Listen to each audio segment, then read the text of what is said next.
Bayangin deh, sebuah bangunan yang seharusnya jadi tempat aman buat belajar, buat menuntut ilmu, dalam sekejap mata malah jadi tumpukan puing yang memerangkap ratusan anak. Hari ini kita bakal bedah tuntas tragedi runtuhnya Pondok Pesantren Al-Khazini di Sidoarjo. Kita mau coba ngerti gimana sih serangkaian kegagalan, baik dari sisi konstruksi maupun manajemen, bisa berujung jadi bencana. Dan yang paling penting, pelajaran apa yang bisa kita ambil supaya hal kayak gini nggak akan pernah kejadian lagi.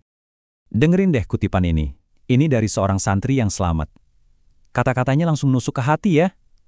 Ini bukan sekedar berita yang kita baca sambil lalu. Ini gambaran nyata kepanikan dan ketakutan ratusan anak yang, ya ampun, ada di tempat yang salah pada waktu yang salah. Oke, kita mulai dari awal ya. Kita coba lihat lagi detik-detik krusial di hari nahas itu. Gimana ceritanya sebuah rutinitas ibadah yang damai tiba-tiba bisa berubah jadi malapetaka. Nah, lihat deh timeline ini. Ironis banget kan? Di pagi hari, lantai 3 itu lagi proses pengecoran, yang artinya bebannya lagi berat-beratnya. Sorenya pas jam 3, ratusan santri justru lagi kumpul di lantai dasar buat sholat asar. Dua aktivitas yang seharusnya nggak boleh banget terjadi barengan di satu gedung yang sama. Ini udah kayak resep bencana yang tinggal nunggu waktu aja. Dan ini dampaknya. Angka-angka ini bukan cuma data, ini nyawa. Ada 140 santri yang jadi korban. Ini yang kemudian memicu operasi penyelamatan besar-besaran, di mana tim SAR harus berpacu sama waktu di tengah puing-puing beton yang super nggak stabil. Oke, setelah kita tahu apa yang terjadi, sekarang kita masuk ke pertanyaan yang jauh lebih penting. Kenapa ini bisa kejadian? Para ahli mulai turun tangan, nyatuin satu persatu petunjuk, dan yang mereka temukan itu bukan cuma satu kesalahan, tapi serangkaian kegagalan yang sistematis. Ya ini dia kan pertanyaan utamanya. Kenapa bisa runtuh? Dan jawabannya, seperti yang bakal kita lihat, ternyata bukan karena satu faktor tunggal, tapi ini adalah akumulasi dari banyak kelalaian fatal dan keputusan-keputusan yang salah.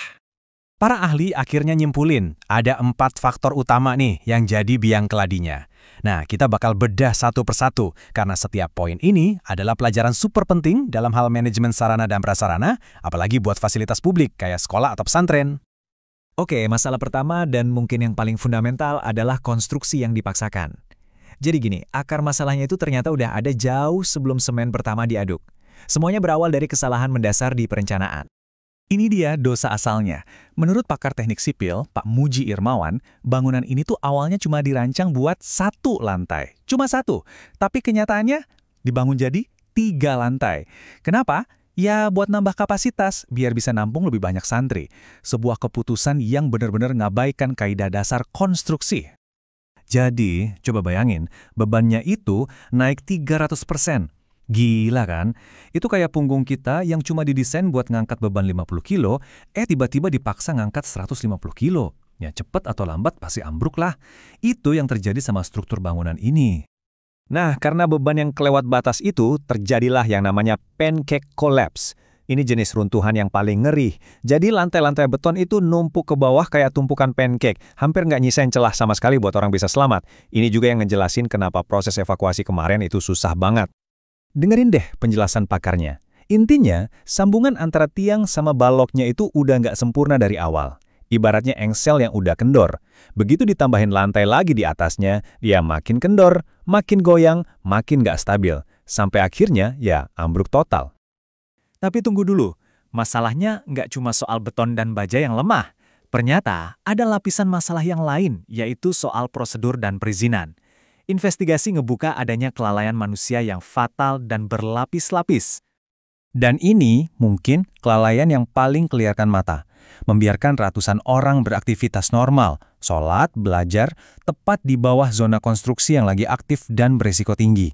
Ini standar keamanan dasar banget yang dilanggar. Ini bukan lagi ngomongin risiko, tapi udah kayak sengaja mempertaruhkan nyawa. Terus, siapa yang salah? Kayaknya tanggung jawabnya ini dibagi-bagi. Di satu sisi, ada kontraktor yang diduga nggak punya pengalaman yang cukup buat proyek segede ini. Di sisi lain, ada pihak pengurus pondok yang diduga maksa terus proyeknya jalan tanpa ada perhitungan risiko dan pengawasan teknis yang benar. Mata rantai pengawasannya putus. Dan puncaknya, ini dia. Bupati Sidoarjo sendiri yang konfirmasi, izin paling dasar, izin mendirikan bangunan atau IMB, itu nggak ada sama sekali. 0.